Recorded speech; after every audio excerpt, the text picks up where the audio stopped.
Why is it interesting to read? Since we have finished Matthew and majority is already mentioned in Matthew.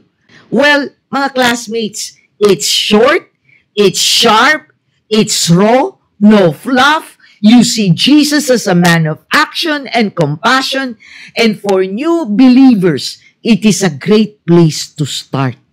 You get miracles, teachings, betrayal, crucifixion, and resurrection, all in 16 chapters. Mark's gospel is also so powerful, mga classmates. Why? Because it shows a very human Jesus, a suffering servant who came not to be served, but to serve, as is stated in Mark 10, verse 45. For even the Son of Man did not come to be served, but to serve, and to give his life as a ransom for many. Mark 10, verse 45.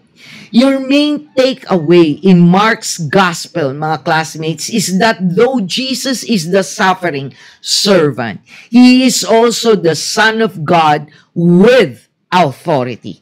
Even in silence, suffering, and death, God is still in control. So if you're going through hardship, mga classmates, this is the gospel that hits home. It's for the struggling, the doubting, the running, but willing to return. No matter how you started, you can finish strong, just like Mark.